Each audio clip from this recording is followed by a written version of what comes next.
दोस्तों आज इस वीडियो में हम थोड़ा सा बात करते हैं, डिस्कस करते हैं, चर्चा करते हैं कि यूएस वीज़ा का पॉलिसी के बारे में दोस्तों, क्योंकि सबको सब कुछ पता नहीं रहता। तो मैंने सोचा कि चलिए जो भी पॉलिसी आया है जो आपको पता रहना चाहिए उस पर वीडियो बनाते हैं। हो सकता है कि आपको एक दो पॉलिसी के बारे में बात पता हो, दूसरी पॉलिसी के बारे में पता नहीं हो सकता है कि आपको सब पता हो, तो वो अच्छी बात है। अगर इस वीडियो में कुछ छूट जाए तो आप भी कमेंट सेक्शन में बता सकते हैं। दोस्तों सबसे इम्पोर्टेंट पॉलिसी, हम लेटेस्ट पॉलिसी से जाते हैं। पॉलिसी ये है कि मतलब जिसको भी अर्ली अपॉइंटमेंट चाहिए, एक्सपेक्टेड अपॉइंटमेंट चाहिए, तो वो सिलेक्ट कर सकता है, उसका फ़ायदा ले सकता है कि जब आप प्रोफाइल बनाते हैं, अपॉइंटमेंट सेक्शन में जाते हैं, वहाँ पे आपको ऑप्शन मिलेगा, ड्रिल डाउन मिलेगा कि एक्सपेक्टेड अपॉइंटमेंट या फिर अर्ली अपॉइंटमेंट सेलेक्ट करने का ऑप्शन मिलेगा। अब जैसे ही वो सेलेक्ट करेंगे आपको $750 देना पड़ेगा, यानी कि 70,000 रुपीज़ के करीब इंडियन करेंसी में। वो देने के बाद, जैसे ही पे करने के बाद आपको ऑप्शन मिलेगा अर्ली डेट। हो सकता है कि एक हफ्ते का अंदर मिले, या फिर एक महीने का अंदर का मिले, या फिर 2 महीने का अंदर का मिले। राइट, वो पॉलिसी है नंबर 1 पॉलिसी। आप ये पॉलिसी दोस्तों आज ऑफ टुडे देखिए, हम सेकेंड वीक ऑफ जुलाई में हम लोग, लेकिन अब तक वो नया पॉलिसी हमको देखने के लिए नहीं मिल रहा है, किसी के भी अकाउंट में नहीं मिल रहा है, और किसी ने बताया भी नहीं कि उनको किसी को मिल रहा है इंडिया के अंदर। इंडिया के बाहर किसी को मिल रहा है कि पता नहीं। So if anyone getting the option to select expected appointment by paying $750, please let me know in the comments. ठीक है, इंडिया में भी अगर किसी को देखने के लिए मिल रहा है $750 का एक्सपेक्टेड अपॉइंटमेंट का ऑप्शन, आप कमेंट सेक्शन में लिख के बताएं, हम भी जाने कि किसको मिल रहा है और कैसे मिल रहा है। हमको तो नहीं मिल रहा है। क्या वो इंडिया में, सबसे पहले क्या वो वर्ल्ड वाइड लागू हो चुका है? अभी तक उसका ऑफिशियल कंफर्मेशन नहीं है। ऑफिशियल कंफर्मेशन यही था कि लास्ट का कि 1 जुलाई से इसको इम्प्लीमेंट करेंगे। ठीक है, पॉइंट नंबर 1। पॉइंट नंबर 2, क्या इंडिया में लागू हो चुका है? नहीं, इंडिया में तो लागू नहीं हुआ, किसी भी कॉन्सुलेट में नहीं हुआ। हम क्योंकि चेक करके बता रहे हैं, राइट, किसने बताया भी नहीं है, हमने जब भी चेक किया हमने को देखने के लिए नहीं मिला। अब देखिए दोस्तों, एक्सपेक्टेड अपॉइंटमेंट, और आपके मन में आया कि भाई इमरजेंसी अपॉइंटमेंट है, क्या वो रिप्लेस हो गया, वो चला गया? नहीं, वो नहीं गया, वो भी है। इमरजेंसी अपॉइंटमेंट अलग है, nothing but emergency appointment, expected appointment अलग है, और एक्सपेक्टेड अपॉइंटमेंट बेस्ड ऑन $750 वो अलग है। अब दोनों में क्या अंतर है? इमरजेंसी अपॉइंटमेंट वो है जैसे कि $750 या कुछ भी देने के लिए कोई देना नहीं जरूरी है, नॉर्मल फीस है, कोई एडिशनल फीस नहीं है। लेकिन आप यूएस एम्बेसी को रिक्वेस्ट करते हैं कि देखिए हमारा इमरजेंसी है, हमको यूएस जाना अर्जेंट है, जल्दी जाना पड़ेगा किसी कारण, इमरजेंसी में क्या क्या आता है, एग्जाम्पल बता रहा हूँ मैं, कि मेडिकल रीजन के लिए, कि किसी फैमिली मेम्बर को मेडिकल ट्रीटमेंट करना है अर्जेंटली, या खुद को मेडिकल ट्रीटमेंट करना है अर्जेंटली, या फिर कोई गुजर गए यूएस में, उनसे मिलना है अर्जेंटली, कोई बहुत बड़ा मीटिंग है, फाइनेंशियल इम्पैक्ट बहुत ज़्यादा है, कंपनी का मीटिंग है, जाना है अर्जेंटली, या फिर कोई डिप्लोमेट है, बहुत इंपॉर्टेंट मीटिंग है, जाना है। तो ये सब कुछ एडिशनल कैटेगरी में आते हैं। तो इसके बेसिस पे डॉक्यूमेंट्स देना पड़ेगा, सपोर्टिंग डॉक्यूमेंट्स या कोई भी अथॉरिटी का लेटर, वो सब दे के आप रिक्वेस्ट कर सकते हैं। कुछ केसेस में ऐसा भी पाया गया है, हमको अपने चैनल मेंबर ने बताया है, और उनको मिला भी है। आपको भी बता दो, आप भी इसका फ़ायदा ले सकते हैं चाहे तो, कि किसी को पढ़ाई के लिए जाना है F1 वीज़ा में, यानी कि यूएस,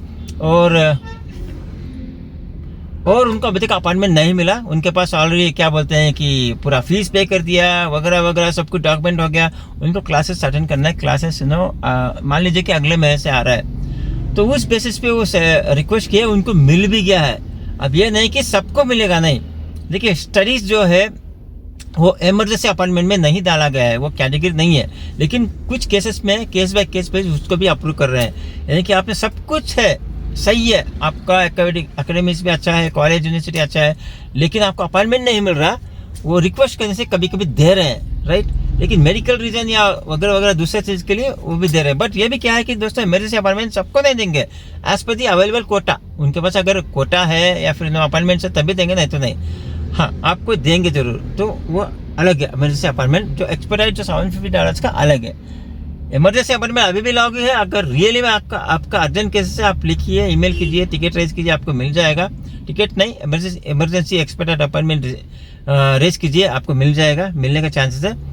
लेकिन ये $750 का अभी तक आया नहीं है ऑप्शन। अभी बात करते हैं दोस्तों H1B वीज़ा का, जो अभी लेटेस्ट में चेंज आया है, राइट। पहले क्या था कि भाई H1B वीज़ा, यानी कि पहले क्या था, सबसे पहले क्या था पुराना, आपको सिर्फ H1B वीज़ा का नॉर्मल फीस पे करना पड़ेगा। उसके बाद आपको जो भी लॉटरी सिस्टम में वगैरह वगैरह मिलेगा, बाद आपको नॉर्मल अपॉइंटमेंट लेना पड़ेगा, लेके आपको अटेंड करना पड़ेगा जो H1B वीज़ा का इंटरव्यू है। उसके बाद आया कि H1B वीज़ा अभी सब कुछ आ रहे हैं, जो क्या बोलते हैं, जो बंदा मेरिट में नहीं उसको भी मिल रहा है क्योंकि लॉटरी में सेलेक्ट हो गए वगैरह वगैरह। और यूएस वाले बोल रहे हैं कि गवर्नमेंट यानी कि हमारे लोगों को जॉब नहीं मिल रहा है, बाहर वाले के ले रहे हैं, तो ऐसा करे कि उसमें $1 लाख लगा दो, 1 करोड़ रुपया, यानी कि 90 लाख से 1 करोड़ में राउंड अप कर रहा हूँ, 1 करोड़ रुपया देना पड़ेगा अगर किसी को H1B में जॉब लेना है किसी कंपनी को, या फिर यहाँ पे से भेजना है। तो इनडायरेक्टली वो लगा दिया पॉलिसी। तो मेरा पर्सनली मानना है, पॉलिसी अलग बात है, अगर रिस्ट्रिक्ट करना है आप लोगों को, आप लोग नहीं चाहते कि बाहर वाले आके वहाँ पे जॉब करें, तो ऐसा कीजिए ना कि मतलब वो हटा दीजिए ना, कि मतलब रिमूव दैट, हटा दीजिए कि मतलब हम किसी को लेना नहीं है बाहर से, हम अपने लोग को लेंगे, लोकलाइट्स को या फिर यूएस सिटीजन को। अच्छी बात है ना, हम भी खुश है, ठीक है लीजिए। आप क्यों वो प्रोसेस को रख रहे हैं कि 65,000 यहाँ से, 20,000 वहाँ से, टोटली 85,000 को लेंगे, और जो भी बाहर से आएंगे, मतलब जो भी H1B वीज़ा में आएंगे 1 करोड़ देना पड़ेगा, नहीं तो $100,000। भाई ये लगा क्यों रहे हो? एक तरफ से बोल रहे कि हम नहीं लेंगे बाहर से लोग, हमारे लोगों की जॉब देंगे, दूसरी तरफ से वो लगाए हो, मतलब वो जारी है, मतलब H1B वीज़ा का कैंसिल देते था ना। इसी वजह से मैं बोला कि भाई कोई लेगा नहीं, कैंसिल हो जाएगा, वो ख़त्म हो जाएगा, चलेगा नहीं है। तो उसी तरह क्या हुआ अभी, एक तकरीबन 1 साल के बाद उन्होंने बहुत लोगों ने केस भी किया था, तो डिसमिस हो गया, अभी वो पॉलिसी हट गया। मतलब अब सिंपल तो है कि कोर्ट ने हटा दिया, वो बोला कि ये सही नहीं है, it not workout and it is not correct. क्योंकि इसमें देखिए मैं डिटेल वीडियो बनाया हूँ, क्या है क्या नहीं है जाके देख लीजिए चैनल पे। मैं अभी यहाँ पे ऑनलाइन में बोल रहा हूँ कि डिसमिस हो गया, अब नो मोर 1 करोड़। 1 करोड़ का ये जो है नहीं होगा। ये आगे से अभी से आगे से जो भी H1B वीज़ा में किसी कोई एम्प्लॉयर, कोई कंपनी किसी को भर्ती कर रहा है, फिर जॉब में ले रहा है, तो 1 करोड़ ये $100,000 देना नहीं पड़ेगा, नॉर्मल है, वो सबके लिए खुशखबरी है, राइट। तो देखिए आप एक एग्जांपल लीजिए, सबसे बड़े जो कंपनी में है टॉप लेवल में कौन है? ज़्यादातर इंडियंस ही, राइट। तो अगर वो तकरीब पूरा का पूरा बंद कर देंगे तो मत कैसा चलेगा? इंडियंस यानी कि NRI जाके वहाँ पे काम कर रहे हैं, इंडियंस से बेसिकली इंडियंस है, वहाँ पे रह के सिटीजन्स हो चुके हैं यूएस के, तो ऐसे काम कर रहे हैं। बहुत कुछ लोग हाँ अभी भी वर्क परमिट में कर रहे हैं, राइट, H1B वीज़ा में। तो नॉर्मल अभी तो अभी बैक टू नॉर्मल हो चुका है, मतलब ये 85 जो भी है अभी तो नॉर्मल टू बैक हो चुका है, और अभी तो बैक टू नॉर्मल हो चुका है दोस्तों, बैक टू पेवेलियन हो चुका है। मतलब ये अभी जो ये $100,000 हट चुका है, तो ये दूसरा पॉलिसी है, बहुत बड़ी पॉलिसी है, अच्छी बात है, और ये बहुत बड़ा चेंजेस है जो कोर्ट ने डिसीजन लिया है, परफेक्ट है। अभी दोस्तों बात करते हैं F1 वीज़ा का पॉलिसी चेंजेस। दोस्तों देखिए बहुत सारे लोगों को पॉलिसीज वगैरह पता होंगे, जैसे मैंने वीडियो के पहले कहा था कि कुछ लोगों को पता नहीं होता, इसलिए मैं रिपीट कर रहा हूँ। F1 वीज़ा का है दोस्तों, देखिए जो भी फर्स्ट अप्लीकेंट है, फर्स्ट न्यू अप्लीकेंट है, फर्स्ट टाइम अप्लाई कर रहे हैं, उनको मिल जाएगा, कोई दिक्कत नहीं होगा। लेकिन दोस्तों जो एक बार रिजेक्ट हो चुके हैं, राइट, रिजेक्ट होने के बाद अभी वेटिंग पीरियड है 1 ईयर। आप 1 साल के बाद ही दोबारा अप्लाई कर सकते हैं, दोबारा अपॉइंटमेंट आपको मिलेगा। अगर मान लीजिए कि अभी देखिए तो जो जुलाई है, राइट, आपने 3-4 महीने पहले या फिर 2-3 महीने पहले अप्लाई किया था, रिजेक्ट हो गए थे, अभी फिर से आप अप्लाई करेंगे, हो सकता है कि यूनिवर्सिटी से वहाँ से सब कुछ हो जाएगा, प्रोसेसिंग हो जाएगा, लेकिन अभी अपॉइंटमेंट नहीं मिलेगा दोस्तों आपको। 1 साल के बाद ही आपको अपॉइंटमेंट मिलेगा, तो वेटिंग पीरियड इज़ 1 ईयर। तो अगर आपने अप्लाई किया, सही है, मिल गया, सही है, अगर नहीं मिला, आप रिजेक्ट हो गए बाई एनी चांस, जो सैड है, तो फिर से अप्लाई मत करना ये, क्योंकि आप टाइम वेस्ट करेंगे, आपको अपॉइंटमेंट नहीं मिलेगा। तो मेरा वही है कि मानना है कि जब भी F1 में अप्लाई करें, फुल फ्लेज तैयारी के साथ जाएं और इंटरव्यू भी प्रिपेयर करके जाएं, ताकि फर्स्ट अटेम्प्ट में ही आप क्लियर हो जाए, आपको मिल जाए अपॉइंटमेंट और यूएस चले जाए पढ़ाई के लिए। तो आपका टाइम वेस्ट नहीं होगा, सबसे ज़्यादा 1 साल वेस्ट नहीं होगा, वो वेरी इंपॉर्टेंट है दोस्तों, राइट। ये एक पॉलिसी चेंज है दोस्तों। मैंने मार्केट में देखा हूँ कि रिसेंटली नहीं बोला हूँ, कुछ महीनों से अभी तो थोड़ा ज़्यादा स्पीड से बढ़ रहा है कि ये जब से ये H1B वीज़ा का इश्यू आया है कि मतलब $100,000 वगैरह देना पड़ेगा वगैरह, अभी तो हालांकि चेंज हो गया पॉलिसी, लेकिन अब तक क्या था कि लोग बोल रहे थे कि ये H1B वीज़ा इतना स्ट्रिक्ट कर दिया वगैरह, नहीं मिलेगा, 60,000, 65,000, 20,000 पीपल, 85,000 ही है, उसके ऊपर 100K डालो। दूसरा ऑप्शन है कि आप चले जाओ L1 से, इंटर कंपनी ट्रांसफ़र। तो मैं भी वो बोलता था कुछ नहीं, मतलब लेकिन अभी तो क्योंकि वो $100K का उठ चुका है, फिर भी मैं रिपीट करूंगा क्यों बोल रहे थे कि L1 में जाओ। क्योंकि दोस्तों L1 क्या है कि थोड़ा सा आसान है, स्ट्रेट केस है, कोई ताम झाम नहीं है, इतना कॉम्प्लिकेशंस नहीं है H1B की तरह, राइट, कॉम्प्लिकेशन नहीं है L1। लेकिन अंतर क्या है दोस्तों, H1B में क्या होता है कि कोई कंपनी आपको एज ए एम्प्लॉय लेता है, डायरेक्टली एम्प्लॉयमेंट में लेता है, राइट। लेकिन L1 क्या होता है कि दोस्तों आप इंडिया में काम करते होते हैं कंपनी के साथ, तो वो कंपनी खुद आपको भेजता है अपने ब्रांच में, यूएस ब्रांच में, यूएस हेडक्वार्टर्स में भेजता है। तो इसको इंटर कंपनी ट्रांसफर बोलते हैं।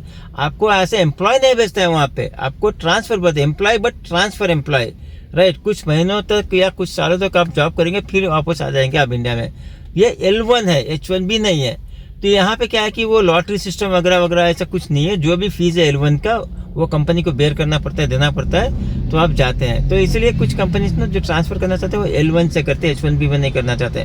हाँ, जिसको भी कंपनी जिसको भी ज़्यादा लंबे टाइम के लिए लाना चाहता है, वहाँ पे परमानेंटली रहने का प्रोग्राम है, तो वो H1B में अप्लाई करते हैं दोस्तों। लेकिन L1 में भी कर सकते हैं अभी भी दोस्तों। हालांकि वो $100K का वो एलिमिनेट हो चुका है, वो अभी लागू नहीं है। फिर भी किसी को भी अप्लाई करना है कंपनी वाले, तो L1 ट्राई कर सकते हैं। आप अगर आप एम्प्लॉय है तो आप उन्हें अपने कंपनी से बात कर सकते हैं। अगर L1 में कुछ काम है, मतलब यूएस ब्रांच में, यूएस हेडक्वार्टर्स में, आप अपने कंपनी से भी डिस्कस करते हैं कि L1 क्यों ना करें। L1 के बारे में आप ट्राई कीजिए, डिस्कस कीजिए। तो L1 में थोड़ा सा आसान होगा कंपेरेटिवली टू H1B, राइट। ये कुछ केसेस है दोस्तों जो मैं ये जो भी न्यू पॉलिसी के बारे में तो डिस्कस मैं करना चाहता था। आशा करता हूँ कि आपको ये थोड़ा सा छोटा सा वीडियो कुछ पॉलिसीज के बारे में अच्छा लगा होगा।